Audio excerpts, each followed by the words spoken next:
Halo teman-teman, kenalin nama aku Myrtle dari kelas 11 IPS 3, absen 25. Sepi-sepi banget di sini. Guys, ayo sini kita kenalan dulu. Halo, aku Dwi. Aku Pasya. Kemana sih Bernard? Oh iya, si Bernard kemana? Panggil yuk, 1, 2, 3. Bernard!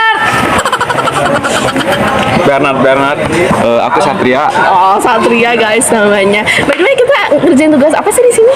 Geografi. Nama gurunya teh siapa? Aku teh gak tahu. Boboiboy. Oh, Boboiboy. Boboiboy mah kartun. Jadi siapa sih namanya? Pak Iqbal dong. Oh, Pak Iqbal. Saiful Aziz.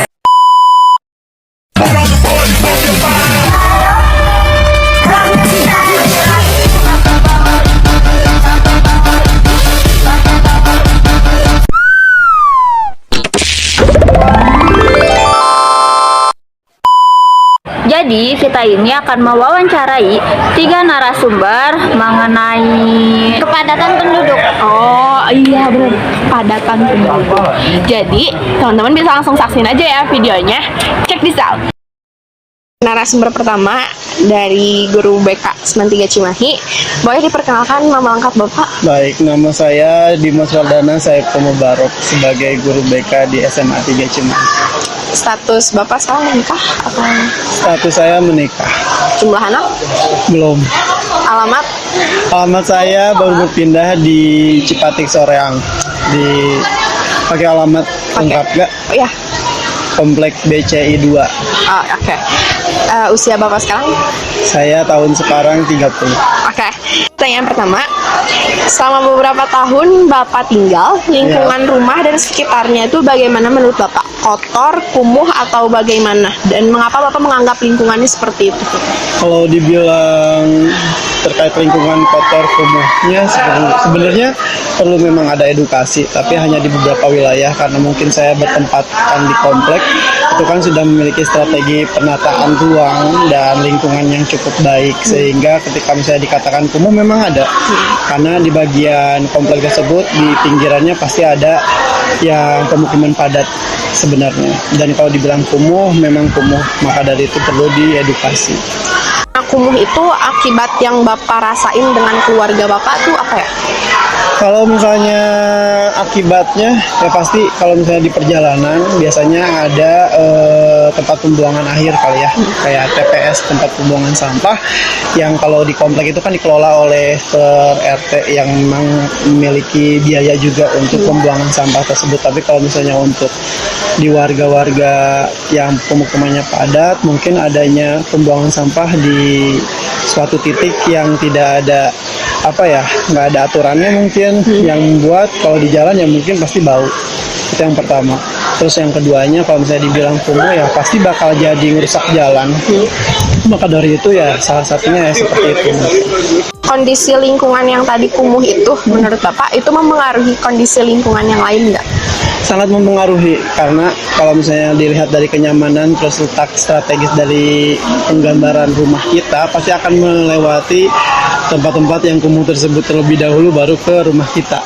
Maka dari itu sangat mempengaruhi gambaran dari proses yang kalau misalnya menjelaskan terkait rumah kita pribadi, ya pasti ini yang patokannya ada sampah yang untuk di pinggir jalan kayak gitu misalnya. Jadi ya emang ada dampak sih sebenarnya untuk identitas. Karena kumuh itu menurut Bapak solusi apa yang bisa Bapak lakuin sama tetangga-tetangga Bapak nih untuk ngatasin permasalahan itu? Sebenarnya kalau misalnya di daerah kompleks saya sih sebenarnya lebih ke jalan ya, karena jalannya masih pertanahan, terus banyak juga sungai yang memang banyaknya sampah juga. Kalau misalnya pengolahan sampah dan menjadikan pemukiman yang membuat hal tersebut gara-gara mereka gitu, sebenarnya kita nggak bisa menyalahkan 100% sih, karena mereka juga mungkin dari pemerintah daerahnya atau mungkin dari RT RW tempatnya tidak mengadakan ke arah sana, yang memang perlu ada edukasi. Tapi kalau misalnya dari kompleks saya, memang kita baru juga dalam pembentukan, kebetulan kemarin kan ada rapat RT RW nih, yang memang perlu ada perbaikan jalan sama sirkulir itu udunan kali ya. Nah, udunan terkait kebersihan dan keamanan, dan itu merupakan salah satu yang menurut saya sangat perlu dibicarakan, karena kayak pembuangan sampah tuh emang harus ada di satu titik tempat yang pada dasarnya setiap waktunya diambil dan itu dipertanggungjawabkan oleh yang pihak berwajibnya. Selain kumuh, lingkungan Bapak termasuk lingkungan yang padat penduduk? Sepertinya tidak, karena kan mungkin komplek. Tapi kalau misalnya melewati pemukiman kumuh, iya, karena kita melewati sungai, melewati, tahu gak sih Citarum itu apa sungainya? Iya. Sungai Citarum. Nah, saya melewati jembatan tersebut gitu, dan kalau misalnya dilihat kumuhnya pasti ada kumuh. Kan Bapak pernah berkunjung ke satu kota nih. Kota mana yang Bapak anggap padat penduduk? Kota Cimahi. Oke, kota Cimahi. Menurut Bapak, dampak yang Bapak rasain nih sehari-hari dari daerah yang Cimahi yang padat ini gitu? Oke. Apa? Karena saya jadi volunteer sebagai remaja. Saya termasuk gabungan dari remaja sama kepadatan penduduk tingkat remaja, Kak. Nah, di sini ada bonus demografi yang perlu saya ketahui dan harus mempublikasikan saat tahun 2017-18an. Di 2018 ini banyak bonus demografi negatif yang adanya peledakan penduduk di satuan wilayah yang tidak menjadikan kapasitas penduduk atau sumber daya alam yang memang harus diduduki oleh sumber daya manusianya, dan tidak adanya produktivitas dari remaja yang menjadikan bonus demografi negatif ini yang tidak produktif di kalangan remaja. Maka dari itu dampaknya sangat besar sekali di satuan wilayah ketika wilayah tersebut padat penduduk. Karena Cimahi itu bisa dibilang padat penduduk ya. Menurut Bapak padat penduduknya itu kondusif gitu atau gimana, tertata, kondusif atau tidak tertata? Hanya dekat dengan cakupan pemerintahan, mereka pasti akan tertata. Padatan penduduk di Cimahi ini menurut Bapak mempengaruhi perkembangan remaja atau anak-anak, mempengaruhi nggak? Sangat mempengaruhi. Oke. Karena dia akan ada faktor sosial, di mana pergaulan remaja menjadi target utama untuk perkembangannya. Ketika misalnya mereka sudah padat, sudah banyak, terus sosialnya tidak mendistribusikan atau menjadikan aktivitas tersebut sebagai hal positif atau yang berkembang, itu sangat mempengaruhi. Cimahi ini karena padat penduduk, menurut Bapak lebih mendominan mana, usia produktif atau usia nggak produktif? Usia produktif. Jika diadakan perpindahan sebagian penduduk dari lingkungan padat ke lingkungan yang nggak padat, menurut Bapak itu efektif nggak buat ngurangin kepadatan penduduk? Sebenarnya kalau misalnya mengurangi ya, tapi kalau misalnya untuk proporsi itu saya pribadi tidak tahu. Menurut Bapak kualitas penduduk di Cimahi ini berdasarkan pendidikan dan juga kesehatannya tuh bagus apa gimana? Dilihat dari keseharian saya sebagai guru BK, terus melihat kapasitas anak dalam beraktivitas belajar, itu salah satunya memang adanya kurang imbangnya dalam pasokan gizi kalau menurut saya. Ini bukan masalah gizinya, tapi keteraturan dalam pemberian makanan, mungkin pemilihan makanan, atau mungkin ada status dari perekonomian itu sendiri. Dan kalau misalnya dilihat dari lapangan di Seman 3, misalnya saya dengan bukti nyata bahwa mempengaruhi atau tidaknya, itu sangat berpengaruh sih. Dan itu pengaruhnya saat 2019 ya, yang diberlakukannya zonasi. Itu benar-benar terlihat sekali SDM dari siswa anak-anak zonasi seperti apa. Lingkungan tempat Bapak tinggal ataupun di daerah padat penduduk lainnya berdasarkan seksatio, komposisi penduduk berdasar usia dan jenis kelamin. Rata-rata usia dan jenis kelamin yang mendominasi di lingkungan Bapak itu apa? Perempuan. Usianya lebih banyak kalau misalnya usia produktif kan 20 sampai 30-an atau 40 sih. Sampai 30-40 kan. Nah, di sini banyak pedagang sih. Lingkungan tempat Bapak tinggal lebih banyak angka kelahiran apa angka kematian?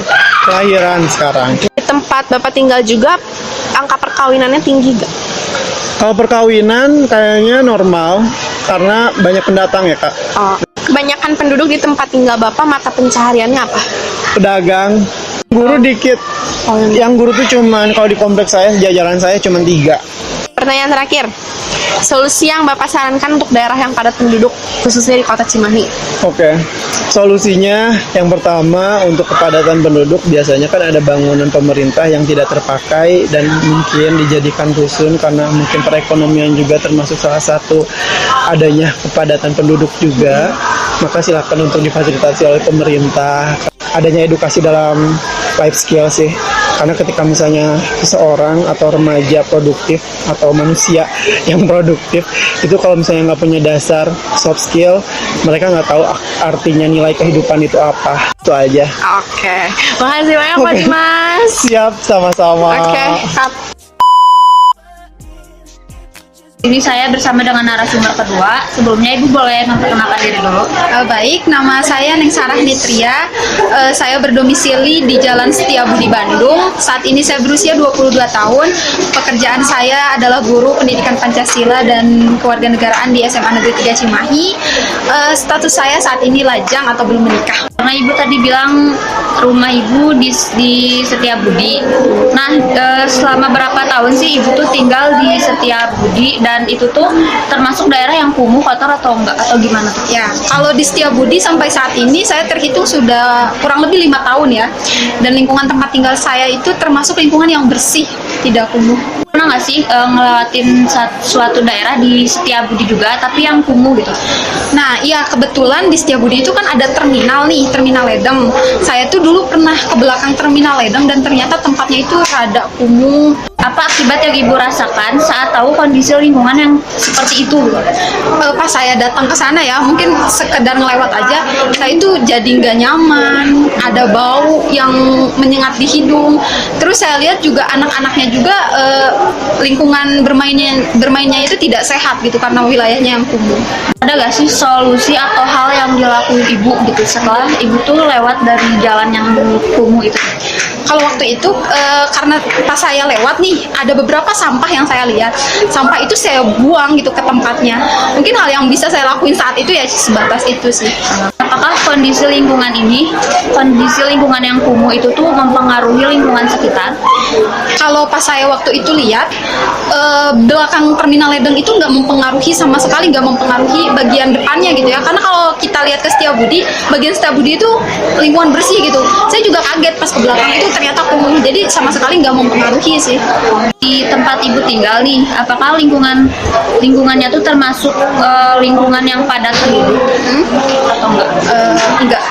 Ibu pernah nggak sih lewatin lingkungan yang padat penduduk gitu? Nah, lagi-lagi ya yang tadi di belakang Terminal Ledeng kumuh Oke. itu tuh karena kumuh terus padat banget, rumahnya itu berdempetan sekali.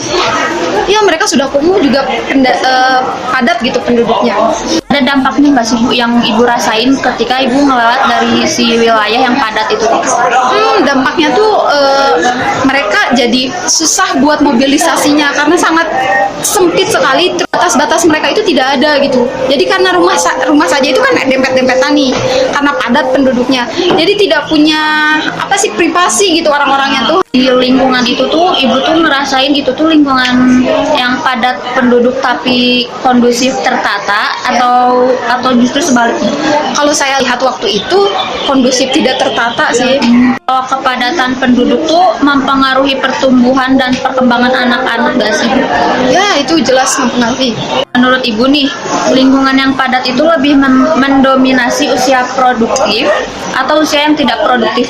Kalau menurut saya tidak produktif. Kalau menurut Ibu, dampak negatif dari lingkungan yang padat gitu. Tadi kan yang lingkungan yang kumuh. Kalau yang padat, Dampak negatifnya, ya itu mereka tidak punya privasi gitu karena rumah saja berdempetan gitu ya. Terus mudahnya kesalahpahaman gitu karena tiap hari ketemu nih kita bisa saja ada kesenjangan juga, mungkin seperti itu. kalau diadain perpindahan sebagian penduduk dari lingkungan yang padat ke lingkungan yang tidak padat, ini tuh menurut Ibu bakal efektif atau enggak? Kalau menurut saya tergantung wilayahnya karena setiap penduduk yang padat dengan penduduk yang tidak padat mereka itu orang-orangnya kan juga beda nih, karakter orangnya beda. Tidak akan semudah itu juga untuk melakukan perpindahan. Kalau menurut saya tergantung sih. Kalau menurut Ibu ada gak sih dampak positif dari lingkungan yang padat penduduk itu? Dampak positifnya juga pasti ada ya, karena saya lihat kemarin pas ngelihat di belakang terminal Ledeng tuh, mereka itu ternyata lebih kekeluargaan gitu, walaupun suasananya kumuh, tapi karena merasa satu atap gitu, karena saling berdekatan sekali, jadi kekeluargaannya itu lebih terasa. Kualitas penduduk di lingkungan itu tuh berdasarkan pendidikan dan kesehatan tuh kayak gimana? Kalau dilihat dari pendidikannya ya, anak-anak yang saya rasa mereka itu harusnya itu TK lah gitu. Nah, mereka itu masih main-main di jam operasional yang biasanya harusnya sekolah gitu. Berarti kalau dari pendidikan juga sepertinya kurang.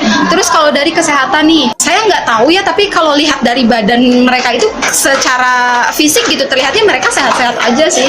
Ibu ada solusi nggak sih yang Ibu rasa buat di lingkungan yang padat penduduk ini gitu? Kalau dari saya mungkin ya sebagai sebagai orang baru gitu ya di wilayah sana, mungkin solusinya mereka lebih menata bentuk rumahnya gitu, karena kan terminal Ledeng itu belakangnya itu posisinya itu kayak gini, kayak jurang gitu. Nah, mungkin kalau karena sudah padat penduduknya, terus rumahnya itu tidak tertata, sangat bahaya gitu. Mungkin dari rumahnya saja sih kalau menurut saya solusinya lebih diefektifkan lagi. Tempat yang tadi Ibu bilang padat penduduk, Ya. menurut seks ratio komposisi penduduk berdasar usia dan jenis kelamin, rata-rata usia dan jenis kelamin yang mendominasi di lingkungan itu tuh apa? Rata-rata usianya gitu. Kalau saya waktu itu lewat sih kebanyakan anak kecil ya, tapi pasti kan ada orang tuanya, mungkinnya keluarganya juga. Nah, saya lihat di satu rumah itu biasanya kalau saya sering lewat tuh kelihatannya itu ada 4 sampai 5 orang gitu satu rumah. Kalau menurut jenis kelamin, Kebanyakan sih yang saya lihat itu ibu-ibu, jadi mungkin yang paling banyak perempuan.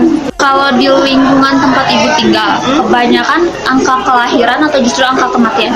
Kalau di lingkungan Setiabudi yang saya ya, kebanyakan itu angka kematian. Angka kelahirannya sangat jarang ada yang hamil, jarang ada yang melahirkan gitu. Kalau di daerah tempat Ibu tinggal memiliki angka perkawinan yang tinggi gak Bu? Enggak juga sih, jarang ada yang menikah. Pertanyaan terakhir, Baik, silahkan. daerah tempat Ibu tinggal, kebanyakan penduduk itu bermata pencaharian apa sih? Nah, kalau di daerah saya kebanyakannya itu TNI, orang-orangnya TI ya.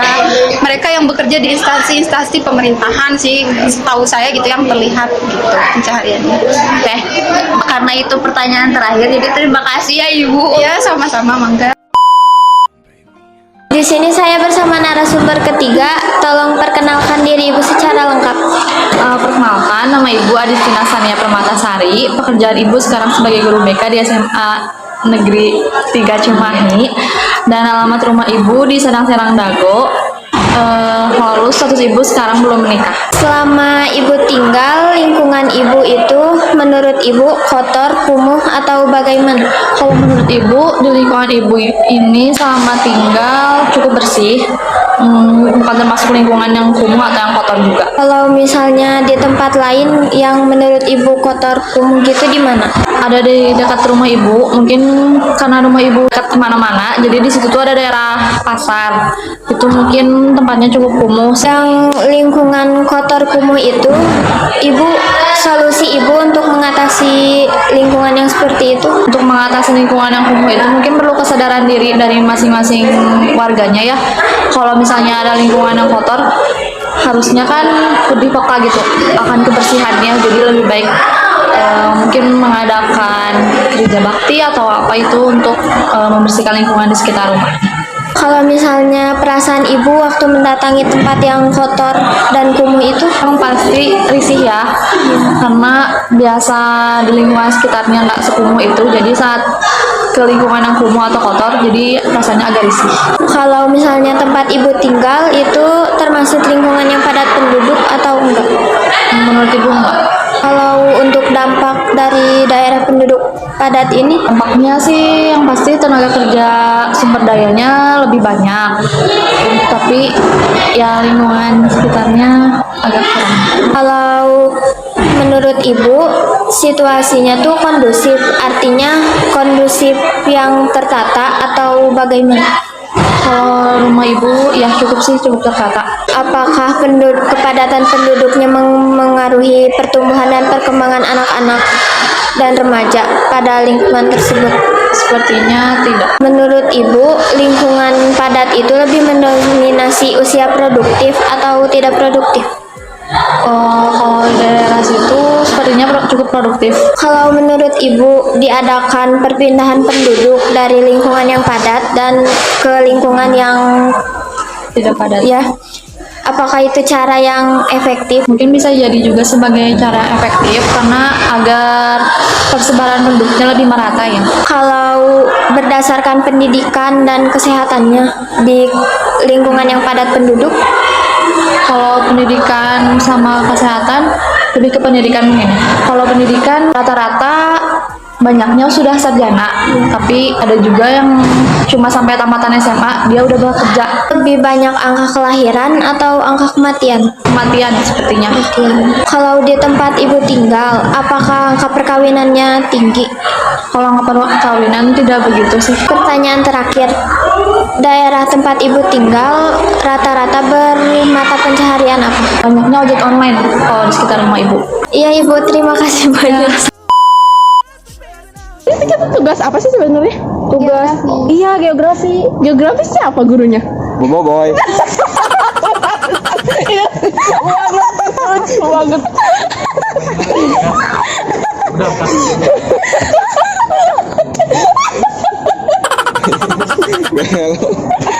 Iya, di sini gini banget.